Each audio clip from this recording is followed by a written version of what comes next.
Everybody says they connect blockchains. Almost nobody means the same thing. Connecting blockchains isn't the hard part. Defining what you're connecting is. Welcome back to where belief beats fear, ownership beats permission. I'm Easy. This is easy for you to envy crypto. Now let's get into it. Now here's the difference. Polkadot connects chains to relays. Cosmo connects chains to other chains. And ICP connects data, chains, compute, and apps. All interoperable, same word, very different meanings. When people hear interoperability, they usually think about tokens moving from one chain to another.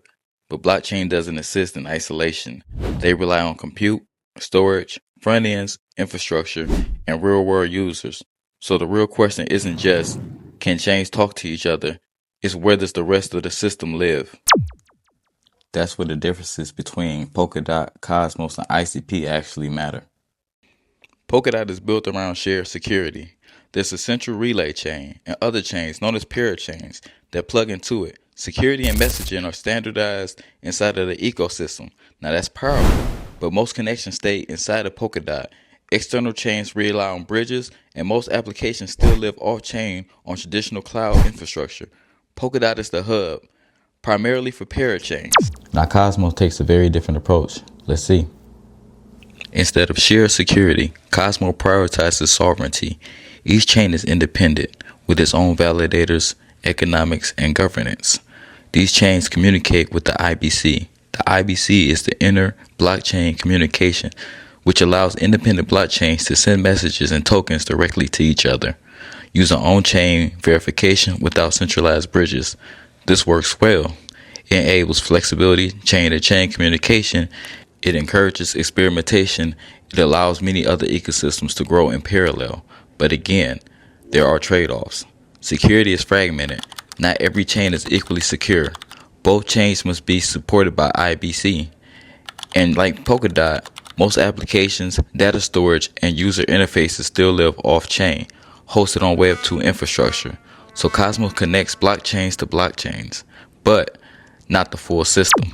This is where the model actually changes. ICP isn't asking, how do blockchains talk to other blockchains? It's asking, why does the data and users live somewhere else? That's a different problem. ICP didn't start with, how do we move messages between ledgers?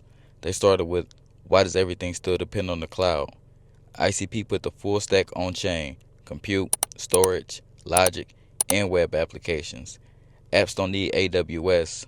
They don't need traditional servers. They run directly on the network.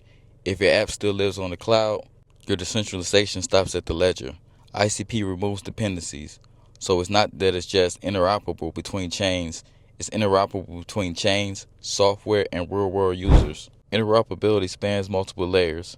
Polkadot focused on shared security at the chain level.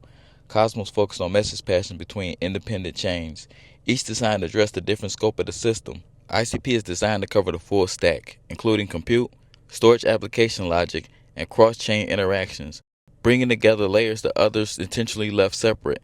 Different architectures, different scopes, different outcomes. And as always, remember, it's belief over fear, ownership over permission, legacy over hype.